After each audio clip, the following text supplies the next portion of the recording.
We're in. Welcome to Slow News Day Live. My name is Steve Poikinen. I'm hanging out in the Santa Cruz Mountains. I am joined by my better than your co-hosts, Glory Jones and Ali Alexandra. Want to say a big hello to everyone listening on Aftermath and iHeartRadio, the Rockfin, YouTube, D Live, Twitch, and wherever the hell else we stream. I can't even remember. Wow, we got a lot going on today. There's a whole lot of people hanging out this morning. I have the extreme privilege of being joined by my good friends, Jason Burmis, Magnum Ped, Vidya, Clint from Liberty Lockdown, Reed Cloverdale, eventually Nico House, maybe Rome, maybe a couple of, I don't know. It's not a lot of rules. What the hell is going on, everyone? Good to see you. Thanks for being here. We're not on radio. We're not on radio. The button never lit up. Okay, I don't even know what to do then. I'm surprised you lasted after Whitney Webb. I thought the whole thing was going to radio after Whitney Webb. We had Whitney on the first week. We had Ty Clevenger on, who's Ed Butowski's lawyer, filing all the Seth Rich FOIAs last week. And then this week, it's all of you guys. I'm trying to get kicked off of iHeart, if that's not perfectly. Oh, wait. We might be on. Someone needs to check. Glory, mute and check. How do I check? Aftermath FM. Aftermath.fm. At any rate, let's all just jump in and talk at once. Fuck Rojava. I want to kind of figure out like how quickly this show is going to be labeled hate speech. Already. Yeah, too late. It's on the radio. Just having me and Clint on here probably already hate speech. Just our existence. I forget. We're good on the radio. I checked. Okay. The idea that none of us are supposed to talk to any of the other one of us is basically why we're all here in the first place. And I don't know.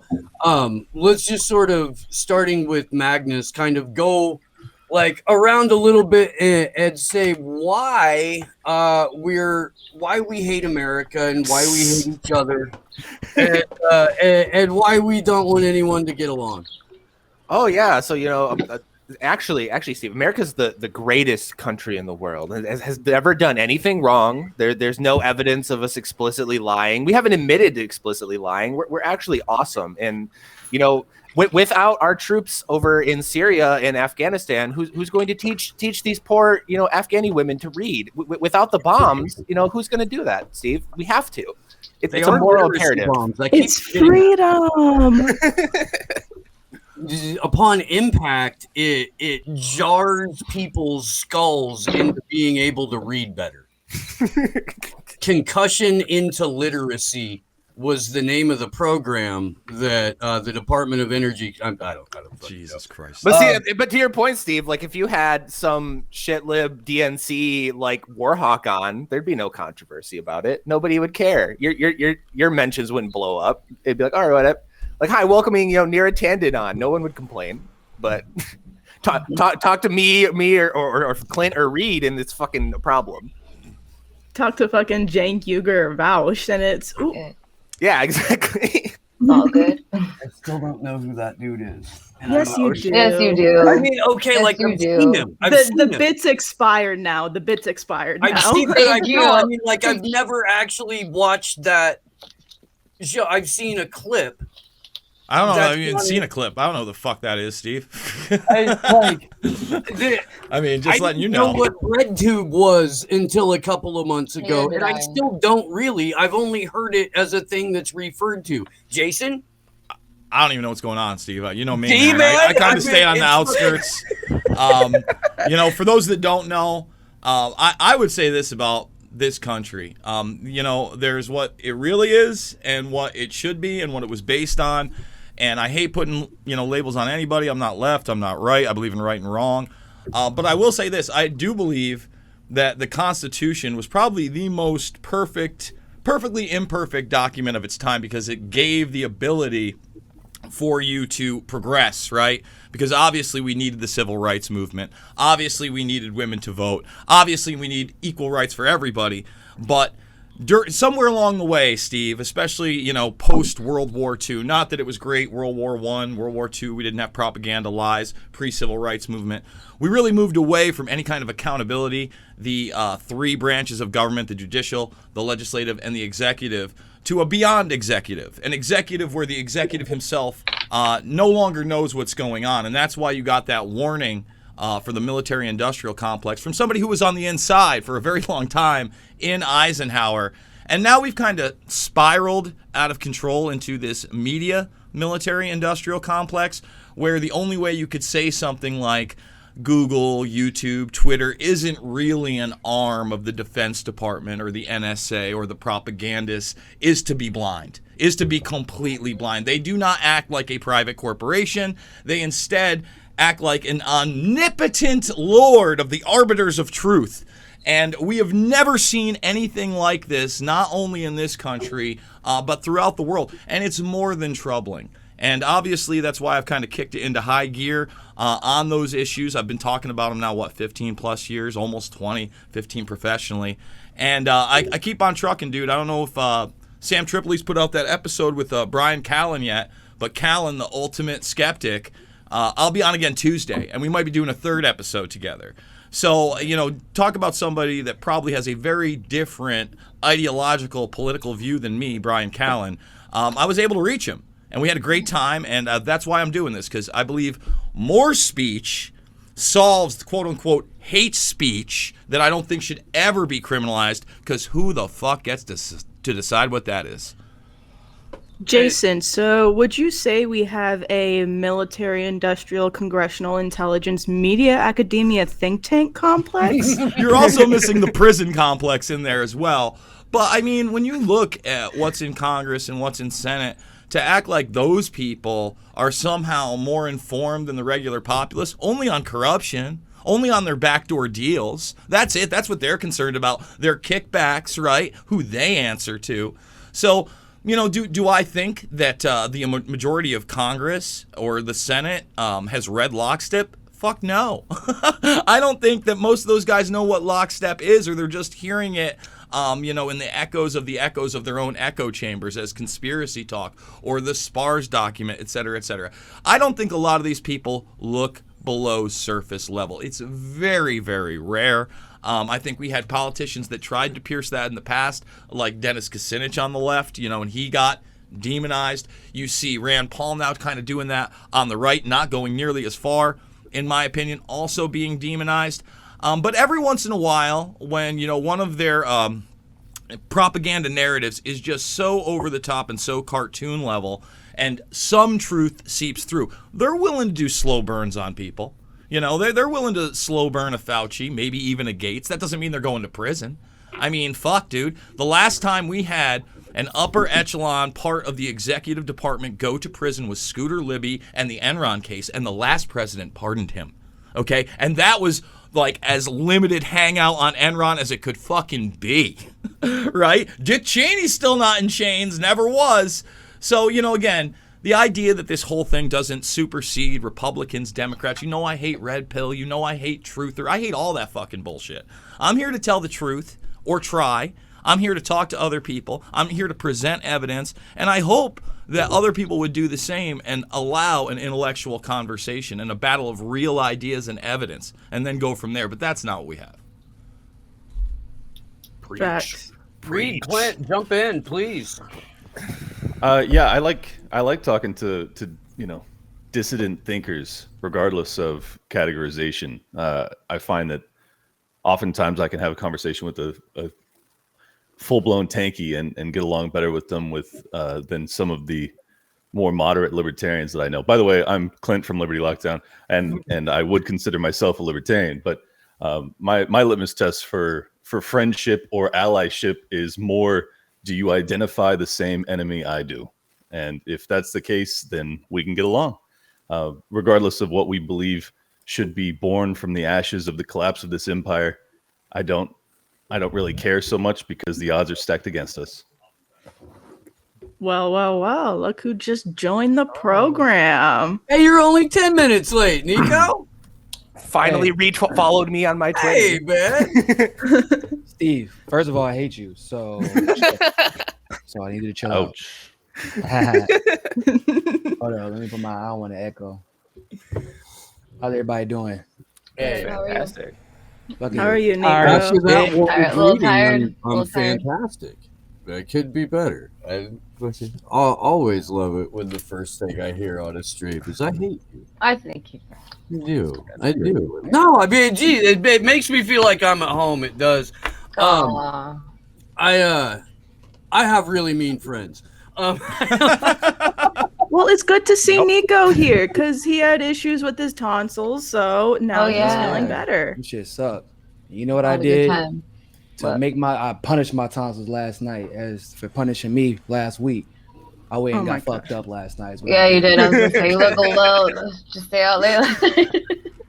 I showed them. Morning. I'll tell you that. It is 110 over there, Nico. You're not a hero. Let's not. Y'all would not believe the sacrifice. You would not believe what I have been through. I drank so many drinks. It was equivalent so to many pussies. serving in the military. I have just been through hell and back the amount of naked women that I plowed through the last few weeks. You guys, it's just ridiculous. My back is sore. My legs are tired. My wrists are numb. I swear to God, I need a medal. I deserve a medal and some time off and probably some money, to be perfectly honest. You should pay me some money for the amount of bitches I've fucked in the last 3 weeks. I'm really, really tired. Look, I don't need you out here putting my life out there, okay? Jesus.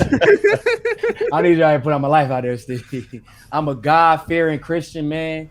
I'm celibate and I'm not having sex. All right. I only drink when I don't drink really unless I'm drinking. So I feel like you're not being fair to me. But like I said, I punished my tonsils last night. That's fucking funny. I figured. He's 12 hours sober right now. Come on. Right? Oh, no. Now, what do they close about 4? Whatever the math is on that. Probably like 2 hours So sober. it probably means like 2 hours. Yeah. That one I I've been sober for 15 minutes. I had a brisk He's like ass catching a whiff of a mimosa away from taking his shirt off right now. That's how. I'm always a mimosa away from taking my shirt off. I live in Miami, Steve. Okay. Read Cloverdale. That's fair. Jump in here, man. I haven't got the. I really got you. You know all of my fucking friends, and we haven't got a chance to talk yet. The Liberty Uniter, Reed Coverdale. You're using my telemarketer name, by the way, Reed Cloverdale. That's how I know if a telemarketer is calling me. Right. Is that what the government name is now? Your telemarketer name? It's Reed Coverdale. But Coverdale. All right. What I find interesting is people who are sincerely looking for the truth. So that kind of unites me more with anyone than political ideology. And, that goes for politics, religion, philosophy, anything. Anyone who's really trying to find out what's going on and who's really trying to fix the world and isn't just buying into a narrative. Those are the type of people I like to work with. And you tend to find that those are the more libertarian, progressive types. A lot of the Democrat and Republican types are more into a narrative. And like Clint, I'm a libertarian, but I like talking with anybody. And that can piss a lot of people off if you talk to the people you're not supposed to talk to. Including the libertarians. Yes. Yeah, there's some you're not supposed to talk to. So, but it's fun, and I'm going to keep doing it. And the more people get outraged by who I have on my show, I'm going to keep platforming those people because I like the outrage a little bit. So, Right? Hey, all about it. That's fucking funny. I feel that though too. I don't know that it's even. I like the outrage. It's just like, who's gonna fucking tell me who I can talk to and who I can't? Yeah. Who's my daddy? It's like a stick it to the man will, kind of don't thing. worry. I love mean, the outrage at a motherfucker being outraged at me. You know what? They're We never know gonna you be do, on. Nico. I love the We know outrage, you the do, audacity of outrage. I'm like, oh, you mad at who the fuck I'm talking to? You know what? Okay, cool. So now I'm just gonna talk to somebody even worse. just to fuck with your whole day. Because now I know this. Now I know you're waiting on me to talk to somebody. You just at your computer waiting to be upset at me. You were glowing when you had me on. I could tell you're like, people are gonna be so fucking mad. Right? I love it. It's but now about people just pissing kind of off the expect right it. kind of people, though. I mean, that's. I thought we were supposed to make good trouble. That's what I thought. Oh And there was a guy who told me, through civil rights icon John Lewis, said if you're going to go out and make trouble, you need to make good trouble. And the kind of good trouble he made got his head split open by the cops. Right? Yeah. So, I mean, just in time for the camera. The cameras caught him I- just in time, though. So, like, it's, which is always really convenient that they always get their head split open right as the cameras show up. That's a different conversation. They ain't ready for that one yet. No, not yet. They not ready. My grandma said, "Y'all know how y'all have people that like to be out in front of the camera." Like now, I'm like, "Oh yeah." She's like, "We had them back then too, baby. Don't worry. We had them back then too." They be shucking and jiving. Oh yeah. I mean, they You had the alluded Jesse that in Jacksons of the Boondocks. '60s, and you got the Jesse Jacksons of today. Jesse all Jackson, around. Jesse Jackson. of the day. Listen. I really not hope you're my not fault, black comparing don't my crack, friend Nico okay? to Jesse Jackson. How dare you? You do not fucking compare Nico to a war criminal. It's true. No. No, she ain't called me Jesse Jackson. I was Hell gonna no. say.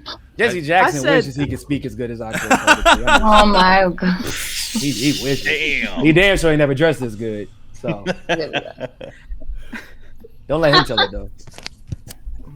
That's Jesse Jackson, when If he he's- be hey, speaking and he pull out his little napkin from his pocket, like he be patting himself down. I'm like, bro, you were not going that hard. Chill the fuck out, Jesse. Relax, bro. I had no, to dude, cool he's myself just down. See, at least like with Al Sharpton, at least he's like open about the fact that he's co-opted. He's like, yeah, I'm on my way to this Democratic Party event in like my private jet and stuff. So y'all go get my book, by the way. And it's just like, okay, Al, Yeah, he don't give a shit. we see you.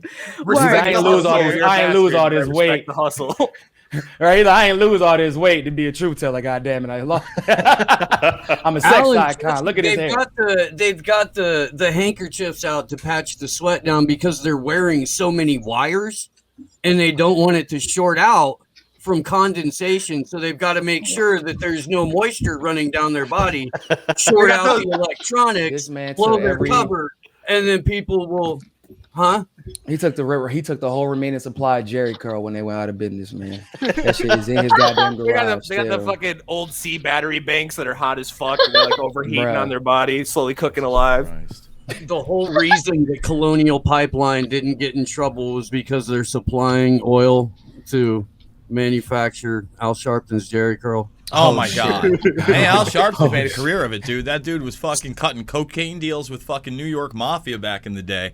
I mean, anybody that doesn't know that, you know, he was an FBI informant. He got outed on HBO Real Sports, and he's like, "Oh, I can explain that." Anybody can see the HBO surveillance stills of him in I think it's a white top-down suit, cutting these deals and trying to explain it. And what do you get? You get a political career. This is all pre-Tawana Brawley. And I'm trying to think, it's Francesi. Michael Francesi mentions him in an interview. I forget which one it is. Valuetainment interview way back in the day. Of how he was like the bagman, like a go-to guy. He was like a fixer. Like, he is a gangster. And to speak to that really quick, you know, to bring some order to this, because I'd like to get everybody's opinion. You know, you definitely had Joe Biden, gangster career. He wants my opinion because it's about black people. He said everybody, but he means me and Glory. But Jason's all about making honestly, sure I wasn't going racial at all with this, as you'll see in a moment. But hey, you got Joey B, Poor Jason. the getting bullied. consummate government like fucking with gangster, Jason. like out in your face. It's funny. Somebody said that they felt like Jason was racist to me one time. I was like, "Are you fucking kidding me?" Dude, I was like, Bro, are you fucking kidding me? I won't even go off on that tangent. Anyone wants to call me racist to my face, I'll have that discussion, and it's going to be addressing down. But that's another thing. I feel like it's going to be the nicest discussion too. Oh my god. Anyway, so you got Jason's gangster the nicest Joe. guy in the world. All right, but now, you know, he's obviously faded. He is probably the most over-installed Western puppet leader we have ever seen in this country.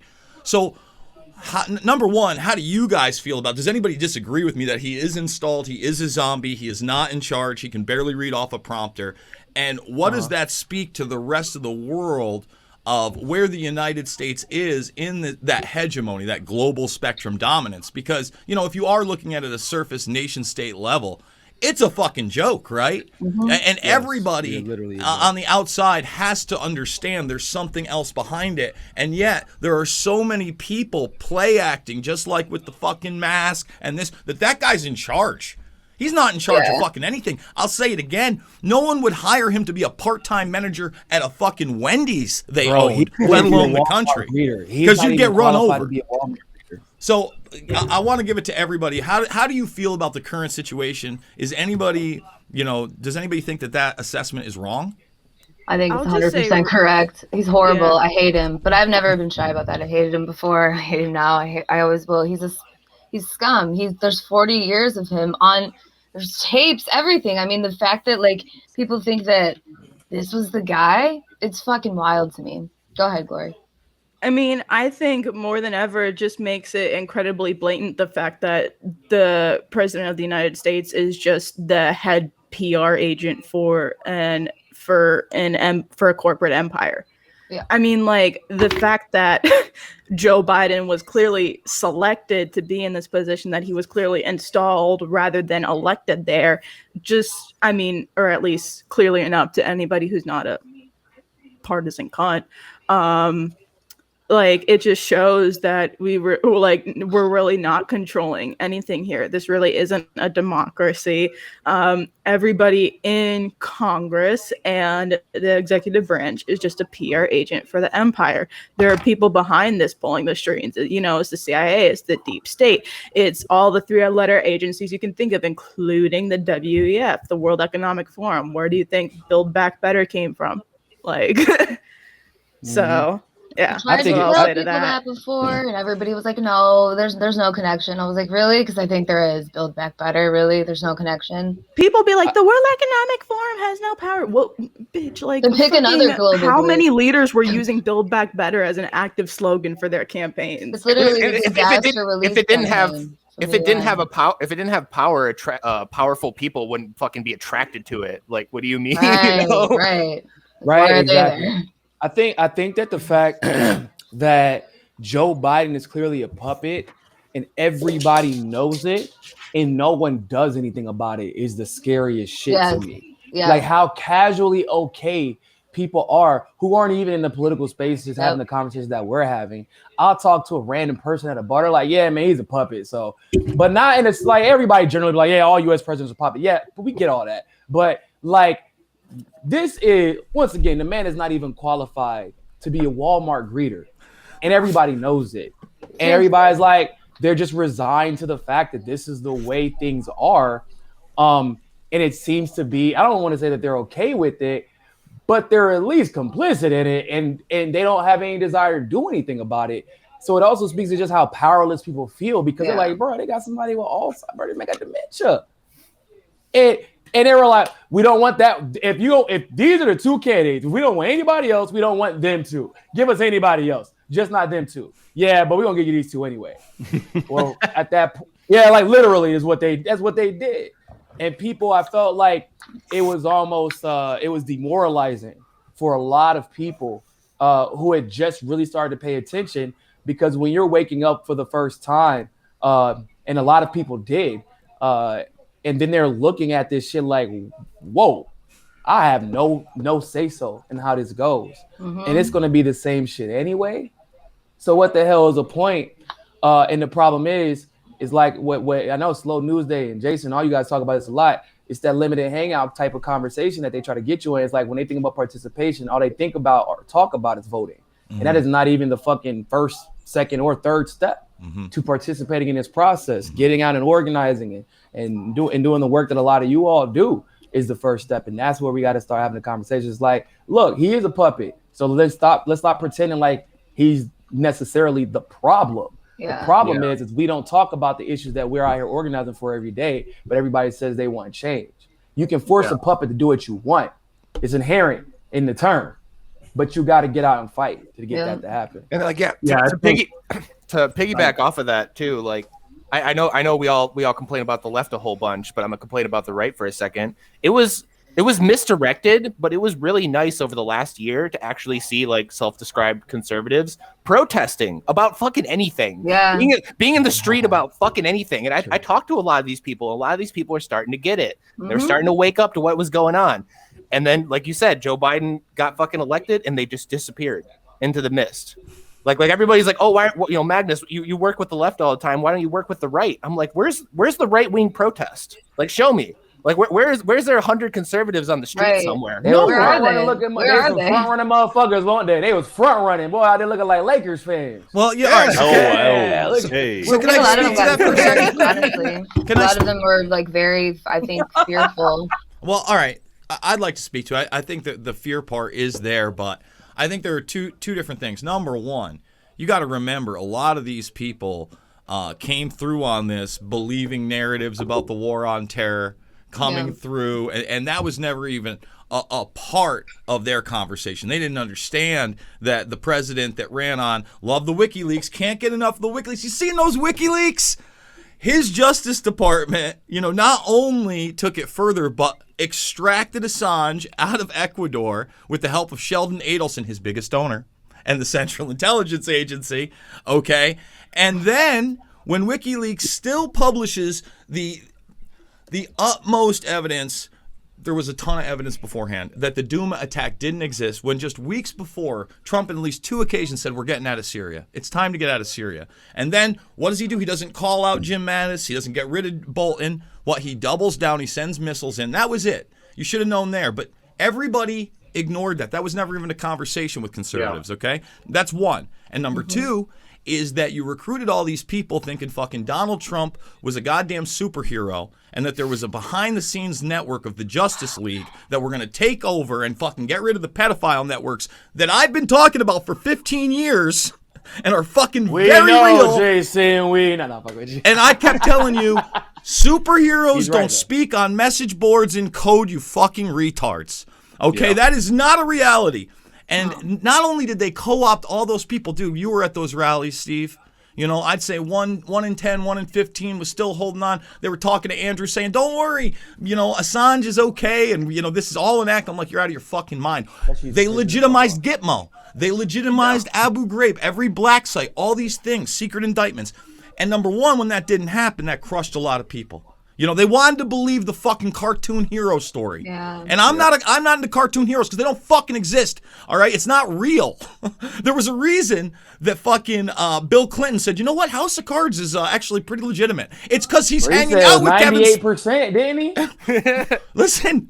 Does that include the murders bill? That's awkward. Hey, Right. I'm pretty sure Listen. Yeah, no, the 2% is where the young women enjoy having sex with those. See, that's the craziest That's thing. the percentage made up. I want you to think about that for a second, because that is legitimate. You've got Clinton in what appears to be at least a 20-plus year relationship with Epstein, number one. And then the guy that plays the Clinton-esque character in the show is his best buddy, where they're seen again having a 20-plus year relationship, who tried to say he was coming out as a homosexual when a 14-year-old boy at the time was the person who first accused him, and then many others came out who were under 17 years old. Vulture did a whole article about it.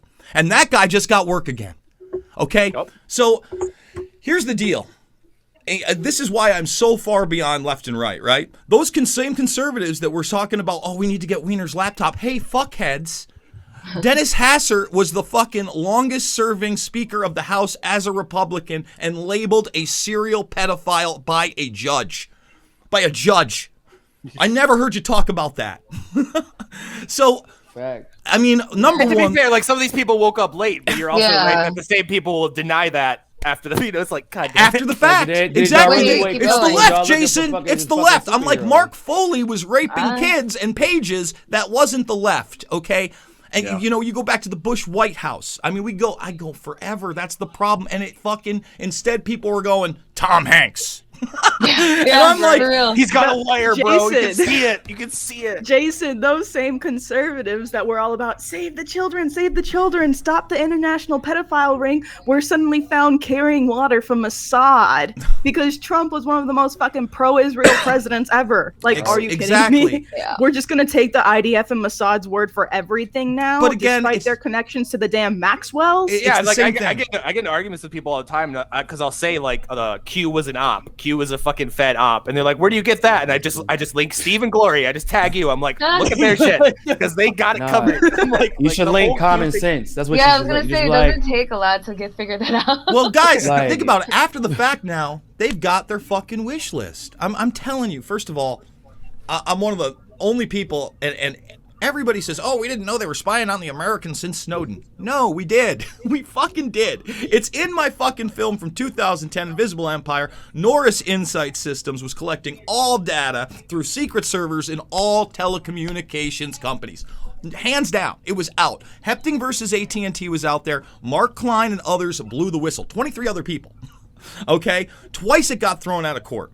So they had already set the infrastructure up and then legitimized it post 9/11. That's when we got Deutschland security, right? And now you had Homeland Security and even more legitimization of shell companies and corporations and private contractors inside the United States. And that is why we have this now. Hopefully I still have the Newsweek article up. But if you guys have not seen, has anyone not seen the Newsweek signature reduction article?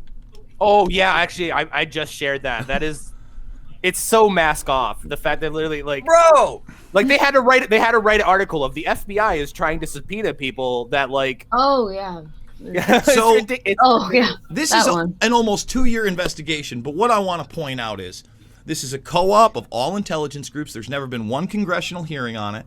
It is a domestic surveillance force on top of everything inside the United States that can beat biometrics and create identities, have access to databases, not only has bots online, but then builds social media profiles for these fake people inside the United States, and then social media people for a half a decade, sometimes more, around them. That seems legitimate.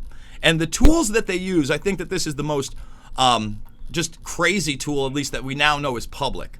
So how could you beat biometrics? Well, what you're going to see here is not a hand, but a hand fitted with one of their gloves developed by DARPA, probably. I mean, it's the Advanced Research Projects Agency that not only has the fingerprint of DARPA. choice on it, but emits human oils. So that it's not just that, but if they want some DNA and they want to plug it in, it's gonna match. All right? when we covered this, what, a couple of weeks back? Yeah, like 3 weeks So- ago we talked about it. Yeah. If you scroll further down in that, it's got the guy's fucking fake face. Oh yeah, well, all right. So that's another. You know, Oh, so, yeah. because there was a question from somebody in the audience. I think it was like the call-in show or something the week that the article came out. And they were asking specifically about fake faces. And so I went back to the article because we had just gone through it that week, pulled up the thing, and it legitimately is a mold of a freaking fat guy's face. Yes. Well, let me show you this first before we even total get there. recall shit. That's old technology. What I'm going to show Yeah. you is, That goes back to like, what, 50s? well, this is George The Bush big Sr. face? behind me. This is Bush Sr. when he's the president, and that's a woman that works for him. But that's not what she looks like. That's her revealing in the Oval Office after she's fooled the president. This got declassified, I think, 7-8 months ago. I did a story on it. But they were using these masks in the 80s, bro. They were using these masks in the 80s. That's the woman right there. This is part of their department. What Steve is talking about, let me go back to that. He's correct. Right there is like where they're building molds, different prosthetics to get through. Again, we're seeing, first of all, this investigation, again, been going on almost 2 years. FOIA's, Newsweek, I will give them kudos at least a little bit. I don't have access to those documents. I wish I want to did. see the documents because Me too. Newsweek doesn't show them. No shit. Like, Yeah. I want those Newsweek. documents raw. Because I remember back in the day, Vanity Fair was one of the first people privately to get the NORAD tapes from 9/11. And they ran a big story about them, and they said, this disproves the conspiracy theories, blah, blah, blah, blah, blah.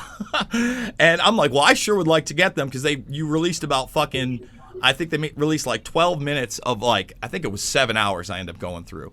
So we were actually featured in Vanity Fair the next episode, and of course, you know, they ate us apart and blah, blah, blah. But when I did get them, it was very evident that no, this is exactly what we had been saying, that there were exercises going on that morning of hijacked aircraft hitting targets, and they were not prepared. In fact, the very first thing you hear, you know, when these guys get surprised, when they hear about the World Trade Center, they're like, wait a minute, is this real world or exercise? Did the exercise go live early? And then all of a sudden it's on, and they are following planes all over the place. Delta 1989 among them that supposedly had a bomb on it. You had planes coming in from Alaska that were supposedly hijacked. All this came out, and they just said, nope. Conspiracy theory. You know, dude, they tell it to your face, and then when you point it out, they call you crazy. Like we had that whole back and forth, Steve, on Twitter of like we've sailed past the saying the quiet part out loud, and now they'll go to the World Economic Forum and do like a 12-point bulletin presentation on how they're going to fuck you, and then you can link the video, and then people will call you crazy. Yeah. It's like, what the fuck? So they'll be like, well, yeah, didn't you know about this already? It's like, for years. I already covered this. For fucking years, I've said you could take your laptop, go down to your local coffee shop, pull up the CIA's website, sit there with people there, point to, look, I'm loading up the CIA's website right now, look for yours, read off the declassified information on their own website, and these people will be like, you know, you're fucking crazy. Well, you know, on the website. No, please. Did your teachers ever tell you to read the fucking directions? It's right there. They're literally giving you the cheat codes. And you're like, yeah, but I don't think so. I don't think those are the right answers. No, they're the right answers. I don't think they mean right it. Here.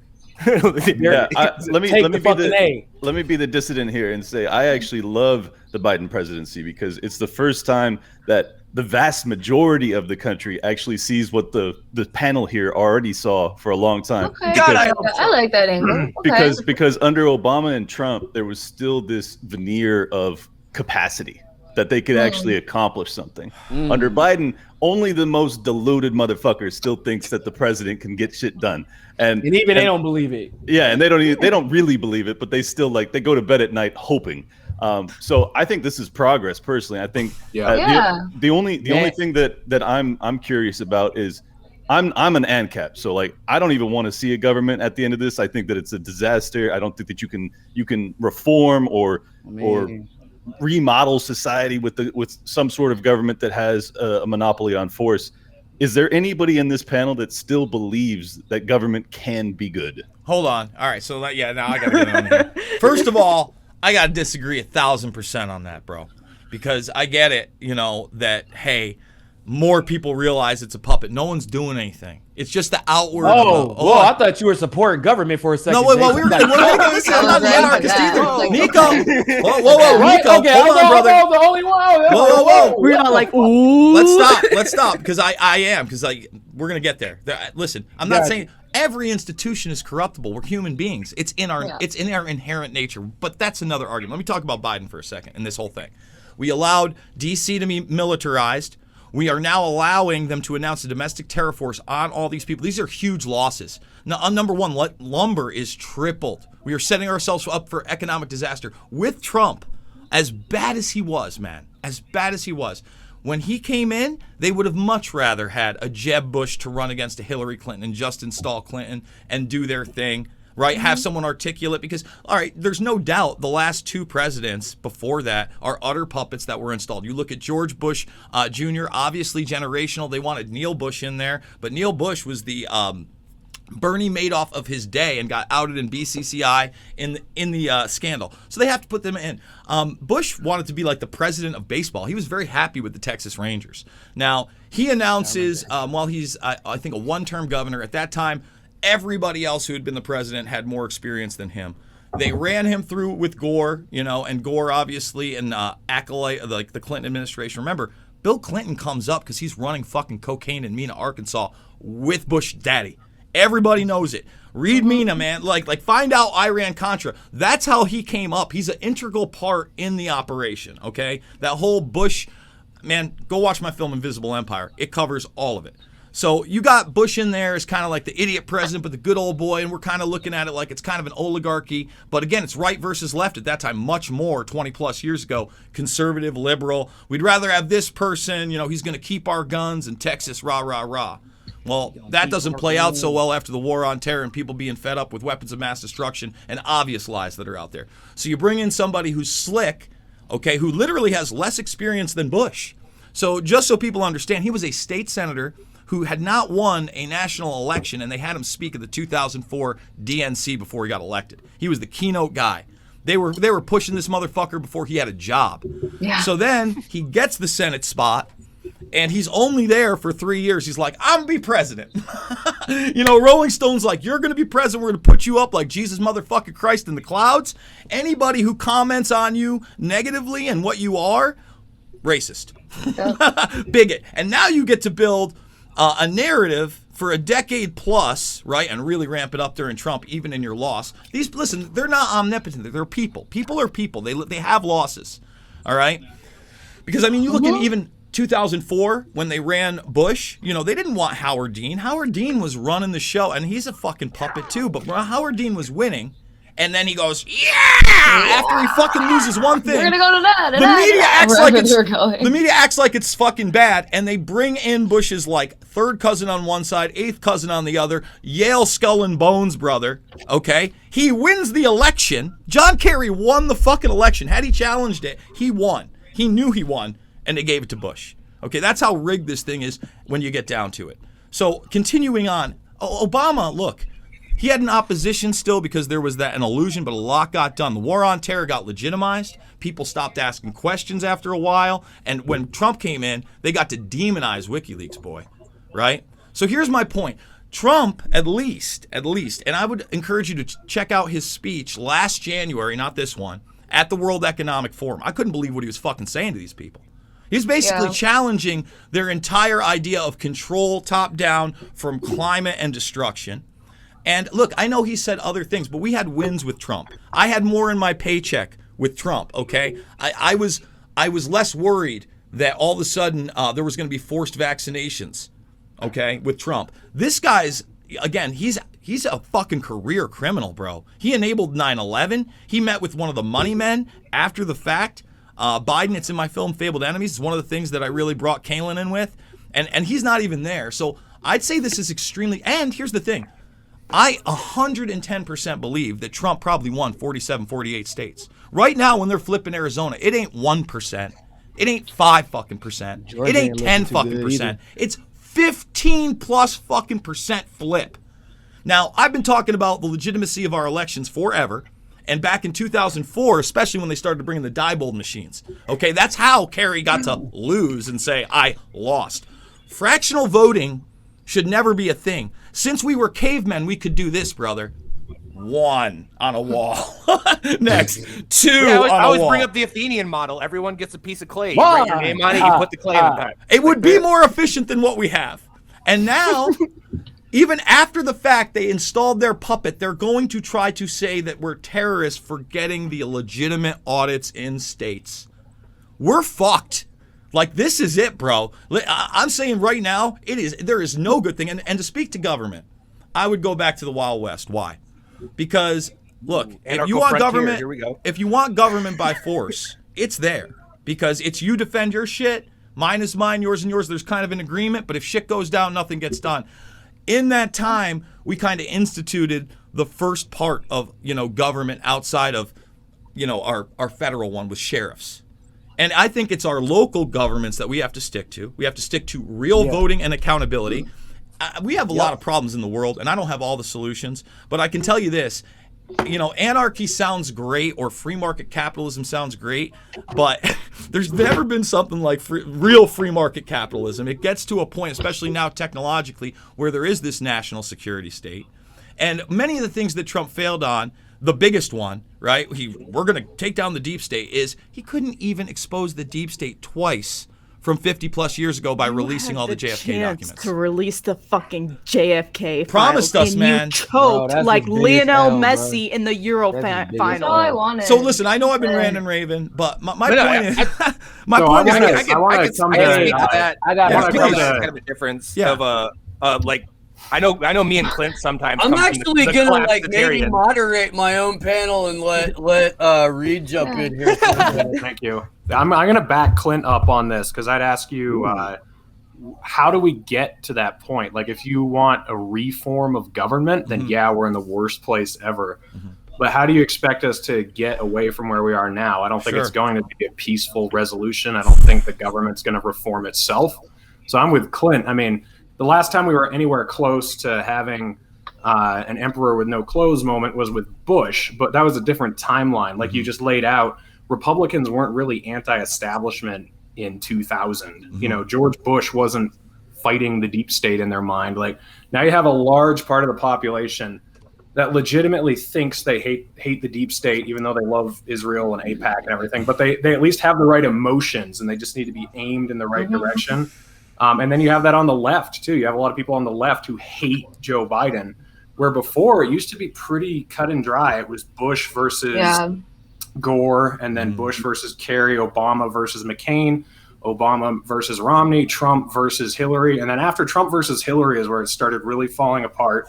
And then this year it's fallen apart even more, where in my mind, if Trump had won again, you'd still have all the brainwashed MAGA chuds just feeling like, yeah, he's locking up the pedophiles. He's, destroying the deep state. Everything's going our way. But all right, let me at least even though the only people that got locked up are all of us in our houses for the past year. This is why I don't like this defense of Trump. Like he protected us from the deep state. Bull fucking shit. I'm not saying he did. Plan. We were locked in our house. Listen, a settlement broker for Israel. I want to say this. By the way, Clint and I both think Trump is a little bit better than Biden. We would both say that. Yeah. But it's just the reaction we get out of a Biden presidency is more accelerationist, is going to wake more people up. And neither Clint or I believe the government's going to reform itself. But that's a collapsitarian argument. This is why they're labeling people on January 6th fucking terrorists, because they recognize it's the first time the right actually tried to do something about the tyranny in this country. And they're like, oh my God, the people that love guns and believe in the Constitution are fucking rising up. Put them all in Gitmo forever. Because they know that that's the end of the game right there, and they cannot allow it. It's the same thing with and again, on the other side of that, of like, you seeing the left arm up and go to and protest harder, and like they're like, oh, my favorite article was like, why are they still protesting in Portland and attack the DNC police, like DNC offices? They won. Why are they so upset? And it's like, you guys have no idea what the fuck is going on. And it's true, but yeah, you're right. It's like it's the reform versus the collapsitarian kind of thing. Like a lot of people are like, let it burn. So, all right, so let me speak it's to like all that. They spent months trying to tie actual protest movements to like Democrats and the DNC for like culture war grift purposes, and now they're trying to act surprised that like, no, the people on the streets actually hate the Democrats. All right. So let me talk to a lot of that. Like, first of all, I don't think Trump protected us necessarily from anything. Listen, it wasn't Trump. First of all, Bill Barr, horrible. I did videos on Barr. I was one of the first people debunking the Q narrative and always bringing him to task on things like Syria as they happened, on his relationship with Epstein prior to it breaking in the major media that, we had this tape. I got in arguments behind the scenes with all these people that, I'm like, no, man. Epstein definitely at least flew on his plane, and these are just a small number of the flight logs. There's no doubt they had a relationship. So I don't want to paint it up like I think the guy's a hero. But the world's not black and white either. Okay, so that's one. Number two, things don't get walked back, gentlemen. It's very rare that things ever get walked back, and the things that are now being legitimized, like you talk about, they were surprised. They weren't fucking surprised at all that happened on January 6th. I promise you. Listen, I had Whitney Webb on my show. It just got taken down. We were talking Warp Speed, where she was warning me not to go there because she predicted the very thing. As far back as... Hold on. Let me say this, because I had been saying for the last month plus, probably 2 months plus. I believe I had Jones on in December, and I'd been pitching him this, and he actually talked about in one of his commercials, the Great Resistance, where we actually stormed our local capitals when they were having their meetings and not leave, and just sit in and listen. You want us to work from home? We'll set up internet networks here. We'll work from home here, and we'll stream live. And I said, we'll do it non-violently and all these things. And Whitney said, that may work, but if you're going to D.C. and you think that protest is anything but bait for them to make you into a terrorist. That's what it is. Now, I didn't get visited by the FBI. I got up on the you. Okay, you did. Well, I'll tell you what, I the did. media did take You a bunch did. of my footage, and like that's a whole other story. But I got up on the second level. I never went inside. I went there a little bit later. I actually left after Trump ended his speech at the Ellipse. But my boy Pat Miletich, boy, he lost his fucking job.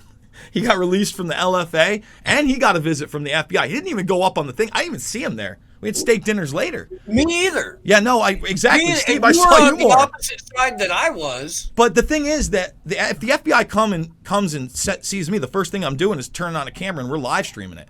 Unless they're arresting me. Oh yeah, don't like come that's to my it. house. Like anything We you gonna got to have a say to good me, show. I got to say to you. Yep. And I think that's one of the What's reasons up? it hasn't happened, right?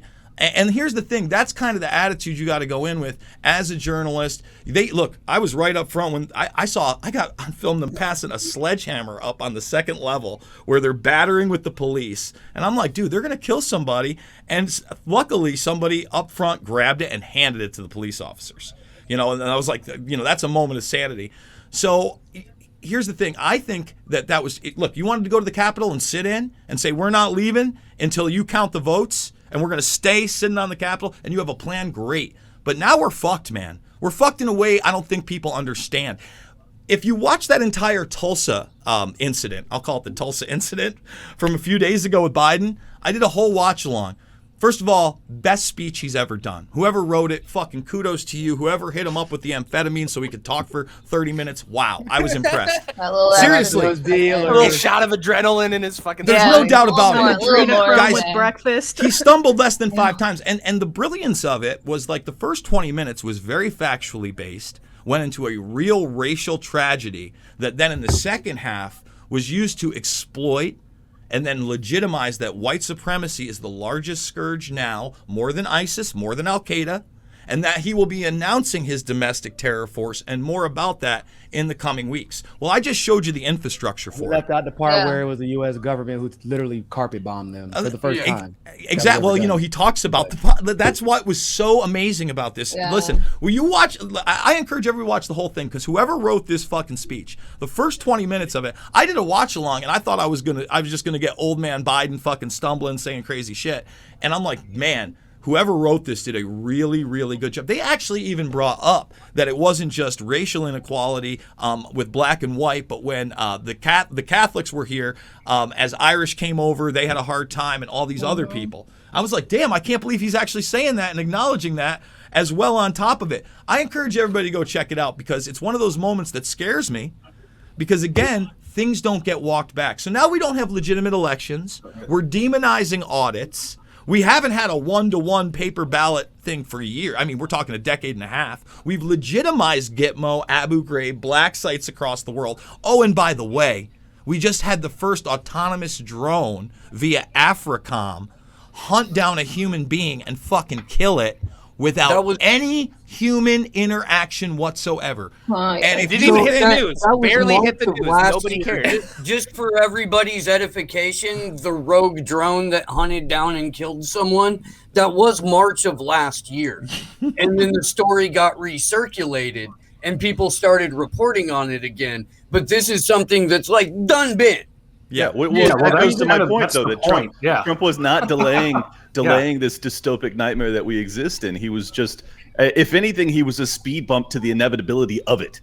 And that's why I'll agree there, bro. I will agree there. I have no faith in political reform at this point, and anybody that it's what drives me crazy is that the people that see the conspiracy that we actually exist in, they also are, I guess, in tune with the fact that if you go on 1/6, you're gonna be labeled a terrorist. So what is the solution here? Because if you actually go to the place where the laws are passed to make us slaves and you protest, you are labeled a terrorist. So if that's the case, where is the capacity for peaceful reform? Because if you go there and you sit there and you try, what's that? It's even worse than that too, because I've talked to you about this, Clint. When you have John Slavinsky and Daniel Baker, they were both arrested on charges on the 6th, and they weren't even in D.C.